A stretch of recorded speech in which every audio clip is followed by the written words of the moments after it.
दोस्तों, नवरात्रि में 7 संकेत बताते हैं कि माँ दुर्गा आपसे बहुत प्रसन्न है और आपके घर में स्वयं आ चुकी हैं। ये 7 संकेत आप भी अपने घर में जरूर चेक करना। नवरात्रि के पूरे 9 दिन देवी माँ को प्रसन्न करने का सबसे अच्छा समय माना जाता है। इस समय की गई आराधना और पूजा पाठ का फल बहुत ही जल्दी प्राप्त होता है। नवरात्रि में माँ दुर्गा चैतन्य होती हैं, इसलिए इन दिनों में की गई सच्ची भक्ति का परिणाम माता दुर्गा हमें तुरंत दिखा देती हैं। इस समय गलत काम करने से चैतन्य होने के कारण माता रानी हमें अगर हम बुरा कर्म करें तो बुरा परिणाम भी तत्काल दिखाती हैं, हमें दंडित भी करती हैं। नवरात्रि के पूरे 9 दिन हमें पूर्ण रूप से सात्विक विचार से रहना चाहिए। हमें 9 दिनों तक कपट, छल, ईर्ष्या और द्वेष आदि का परित्याग कर देना चाहिए। माँ दुर्गा जिस घर में आती हैं उस घर को पंडितों से भी ज़्यादा पवित्र एवं शुद्ध कर देती हैं। वहाँ रहने वाले सभी लोगों की बुद्धि भक्तिमय हो जाती है और घर एकदम शांत रहता है, आनंद लगने लगता है। तो आप भी अपने घर में चेक करना कि इन 7 में से अगर कोई भी संकेत आपको मिल जाए तो आप समझ जाना कि माता रानी आपके घर में आ चुकी है। तो आइए जानते हैं कुछ संकेतों के बारे में। संकेत बताने से पहले अभी तक आपने वीडियो को लाइक नहीं किया है तो वीडियो को लाइक कर चैनल को सब्सक्राइब जरूर कर लें। भक्तगणों, सर्वप्रथम मैं आप लोगों को नव दुर्गा के 9 स्वरूप एवं उनकी महिमा को बताऊंगा। इसके बाद में आप लोगों को संकेतों के बारे में बताऊंगा, कैसे और कौन से वे 7 संकेत हैं जिससे आप पता कर सकते हैं कि माता रानी अब आपके घर में आ चुकी हैं। अगर आज की वीडियो मिस कर दी तो सारी जिंदगी पछताना पड़ेगा, क्योंकि इस समय माता रानी हमारे घर में आ जाती हैं, लेकिन कुछ गलतियों के कारण हम माता रानी को पहचान नहीं पाते हैं। यही सबसे बड़ी हमारी मूर्खता है। तो वीडियो को ध्यान से देखना। माता रानी के 9 स्वरूप कहे गए हैं। तो वीडियो को ध्यान से देखना। माता रानी के 9 स्वरूप कहे गए हैं। इनकी पूजा करने से हमें अलग अलग फल की प्राप्ति होती है। ये जानकारी सबसे पहले जानते हैं, क्योंकि आप में से अधिकतर लोग वीडियो को देख रहे हैं वह नव दुर्गा माता की पूजा भी करते हैं, लेकिन उनके जो 9 स्वरूप हैं उनके पूजा करने से कौन कौन से फल की प्राप्ति होती है उनके बारे में आप लोगों को नहीं पता होता है। ये सारी जानकारी विस्तार से बताऊंगा। प्रिय भक्तगणों, अगर आप माता रानी के सच्चे भक्त हैं तो वीडियो को पूरा जरूर देखना, क्योंकि अधूरा ज्ञान हमेशा खतरनाक साबित होता है। ध्यान से देखना और कमेंट बॉक्स में जय माता दी जरूर लिखना। नवरात्रि के प्रथम दिन हम देवी माँ शैलपुत्री की पूजा करते हैं। नवरात्रि में जो माता का प्रथम रूप है वह शैलपुत्री है। तो शैलपुत्री किस लिए बोला जाता है, चलिए आपको बता देते हैं। ये पर्वतराज हिमालय के घर में पुत्री के रूप में उत्पन्न हुई थी, इसलिए इनका नाम शैलपुत्री पड़ा है। नवरात्रि के प्रथम दिन हम माता शैलपुत्री की उपासना करते हैं। वृषभ में माता शैलपुत्री स्थित रहती हैं। वृषभ इनका वाहन है। यह अपने हाथों में खड्ग, चक्र, गदा, धनुष, बाण और शम को धारण करके संपूर्ण आभूषणों से सुशोभित होती हैं। मेल मणि के समान क्रांति युक्त 10 भुजा माता की है। 10 चरण वाली हैं। इनके दाहिने हाथ में त्रिशूल और बाएं हाथ में कमल पुष्प सुशोभित है। देवी पुत्री शक्ति, दृढ़ता, आधार पर स्थिरता का प्रतीक है। माता की उपासना करने से जीवन में स्थिरता आती है। तो अगर आप भी माता शैलपुत्री को प्रसन्न करना चाहते हैं तो आपके जीवन में स्थिरता आएगी। माता शैलपुत्री का जो बीज मंत्र है वह ओम शैलपुत्री देवे नमः है। नवरात्र के दूसरे दिन हम माता ब्रह्मचारिणी की पूजा करते हैं। देवी ब्रह्मचारिणी की आराधना करने से कई प्रकार के मनोरथ की पूर्ति होती है। देवी ब्रह्मचारिणी इनका नाम क्यों पड़ा यह भी जान लेते हैं। तो प्रिय भक्तगणों, भगवान शिव से विवाह करने के लिए प्रतिज्ञाबद्ध देवी माता पार्वती ने कठोर ब्रह्मचारी का पालन किया। ब्रह्म का अर्थ होता है तपस्या और आचरण, और आचरण का अर्थ होता है आचरण करने वाली। तो इस प्रकार ब्रह्मचारिणी का अर्थ हुआ आचरण करने वाली।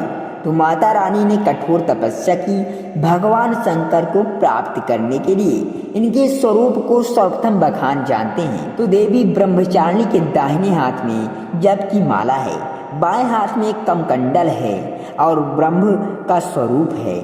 देवी ब्रह्मचारिणी की उपासना करने से मनुष्य में तप, त्याग, वैराग्य, सदाचार और संयम की वृद्धि होती है। माता की कृपा से ही सर्वत्र सिद्धि और विजय की प्राप्ति होती है। माता ब्रह्मचारिणी का मंत्र है, या देवी सर्वभूतेषु ब्रह्मचारिणी रूपेण संस्थिता नमस्ते नमस्ते नमस्ते नमो नमः।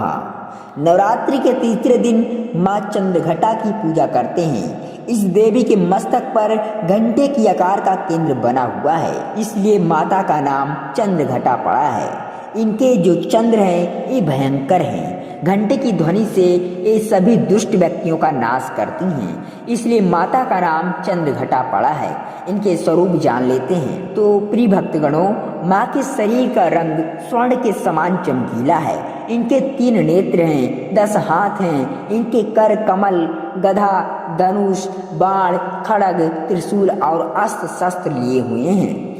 अग्नि जैसे बढ़ने वाले हैं, ज्ञान से जगमगाने वाली हैं। इस सिंह के आसन पर अरुण हैं तथा युद्ध में लड़ने के लिए आमुख रहती हैं। माँ की कृपा से साधक के समस्त पाप बाधाएं और जो परेशानियां होती हैं वे नष्ट हो जाती हैं। देवी की कृपा से जातक पराक्रमी और निर्भर होता है। अगर आप भी चंद्रघटा माता की पूजा करते हैं तो आपको निर्भयता की प्राप्ति होती है।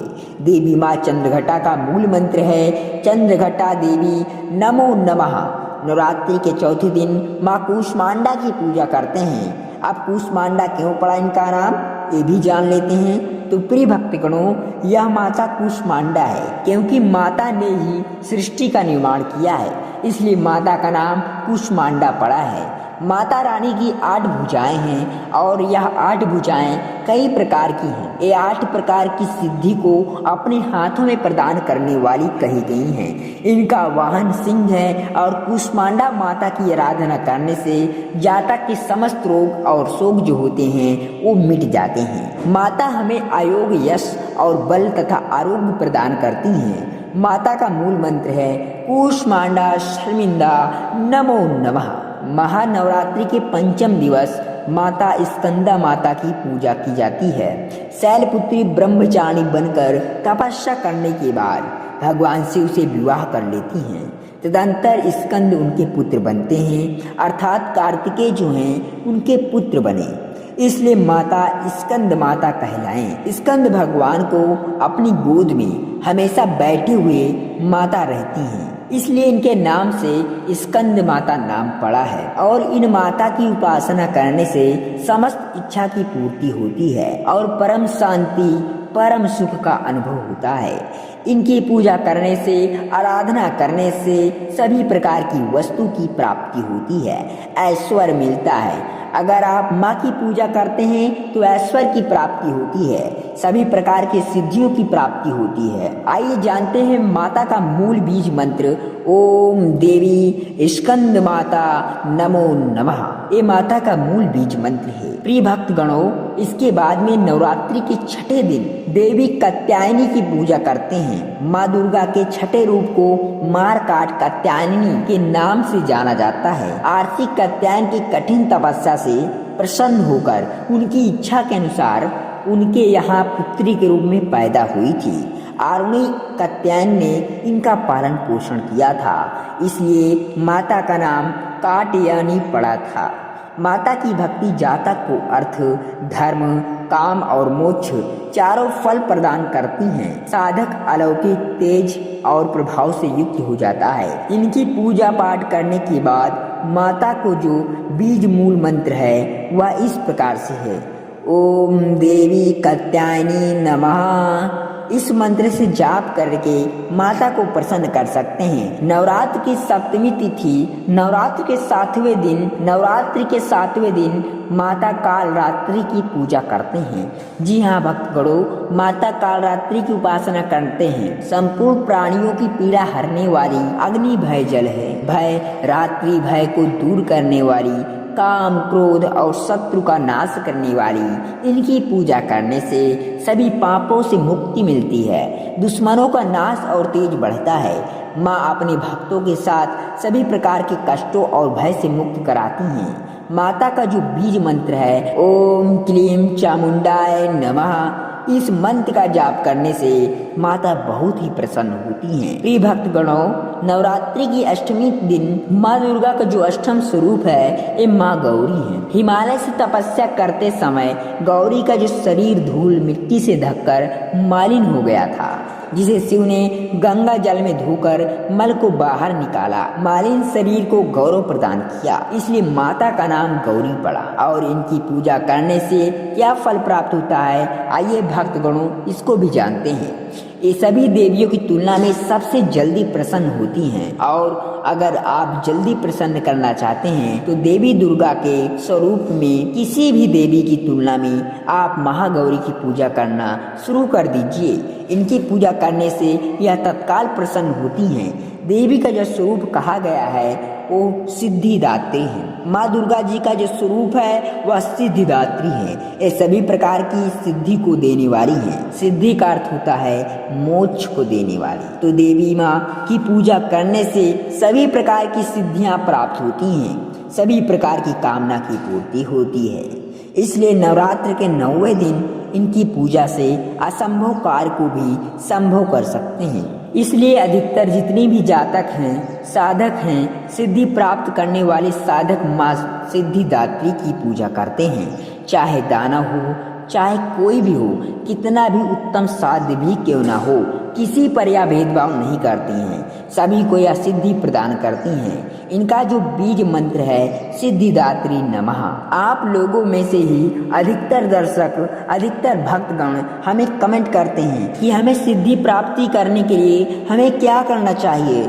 तो अगर आप सिद्धि प्राप्त करना चाहते हैं तो प्रिय भक्तगणों, आप माँ सिद्धि विनायक की आराधना करना शुरू कर दीजिए। और जो बीज मंत्र बताया गया है, इस बीज मंत्र का जितना ज़्यादा हो सके जाप करें। इस बीज मंत्र का जाप करने से आपको 8 प्रकार की सिद्धियां और 9 प्रकार की निधि की प्राप्ति होती है।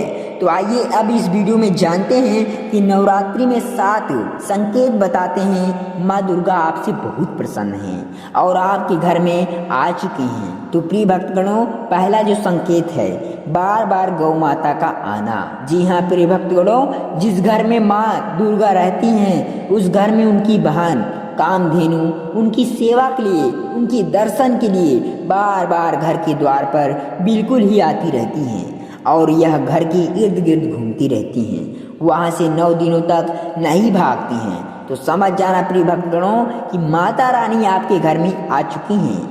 दूसरा संकेत जो है मधुमक्खी का घर में आना। देखिए प्रिय भक्तगणों, मधुमक्खी को माँ दुर्गा का भ्रमण का स्वरूप कहा गया है। जिस घर में नवरात्रि में मधुमक्खी आती हैं तो समझ जाना उस घर में माता रानी आ चुकी हैं, क्योंकि जो मधुमक्खी है यह माँ दुर्गा का ही स्वरूप कही गई है और यह अपने पूर्ण स्वरूप के दर्शन के लिए अर्थात नव दुर्गा के दर्शन के लिए सेविका बन करके आती हैं। तो समझ जाना आपके घर में माँ दुर्गा आ चुकी हैं। प्रिय भक्तगणों, तीसरा जो संकेत है उसको भी आइए जान लेते हैं। ज्योति का तेल गति में जलना। जी हाँ प्रिय भक्तगणों, अगर आपने अपने घर में माता रानी की प्रसन्नता के लिए, भक्ति प्राप्त करने के लिए ज्योति स्थापित करके रखी है और अगर ज्योति की लौ तेज गति से जलती है, यानी कि तेज गति से जल रही है, तो समझ जाना प्रिय भक्तगणों कि ज्योति के समक्ष स्वयं माता रानी खड़ी हुई हैं और आपको भी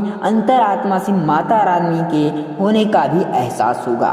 तो इन संकेतों से भी आप पता कर सकते हैं कि माता रानी आपके घर में आ चुकी हैं। चौथा संकेत, नवरात्रि में दीपक की बाती में फूल का बनना। जी हाँ प्रिय भक्तगणों, अगर आपके दीपक की बत्ती में अचानक से फूल बनने लगे तो समझ जाना नौ दुर्गा माता आपके ऊपर बहुत प्रसन्न हो गई हैं, आपके ऊपर पूर्ण रूप से अपनी कृपा बरसा रही हैं और माता रानी आपके घर में आ चुकी हैं। आपके सभी कष्टों को दूर करके माता रानी इस लोक से फिर जाएंगी, अर्थात आपके घर से जाएंगी। पांचवा संकेत, बार बार घर में अगर काली चींटी दिखने लगे यानी कि निकलने लगे, अगर काली चींटियां समूहबद्ध निकल रही हैं और रास्ता काटती हैं तो समझ जाना प्रिय भक्तगणों कि माता रानी आपके घर में आ चुकी हैं, आपके सभी प्रकार की इच्छा को पूर्ण करके ही जाएंगी। यह माता लक्ष्मी के होने का एहसास भी होता है। चींटियों का समूह जो होता है वह माता रानी के होने का एहसास भी कराता है। अगर घर में मनमोहक सुगंध आने लगे, यदि आपके घर में अचानक से इत्र जैसी कोई सुगंध आने लगे, ठंडी हवा चलने लगे, तो समझ जाना माता रानी आ चुकी हैं और आपने होने का एहसास भी करा रही हैं। तो इन संकेतों से भी आप पता कर सकते हैं कि माता रानी आपके घर में आ चुकी हैं। सातवां संकेत, प्रिय भक्तगणों आपको बता दें कि यह सातवां संकेत अधिकतर लोगों के साथ होता है, लेकिन अधिकतर लोग समझ नहीं पाते हैं। तो आप लोग ध्यान दीजिएगा मेरी बातों को।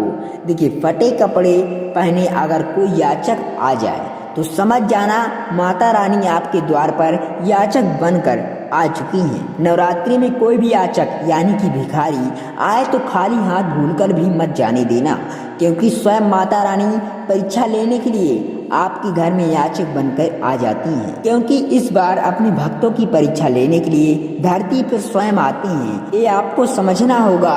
तो ये 7 संकेत बताते हैं कि माता रानी आपके घर में आ चुकी हैं, प्रिय भक्तगणों से बहुत ज़्यादा प्रसन्न है, काफ़ी प्रसन्न हैं। इनमें से आपको कौन सा संकेत मिला है अभी तक, आप हमें कमेंट बॉक्स में जरूर बताएं और कमेंट बॉक्स में जय माता रानी अवश्य लिखें।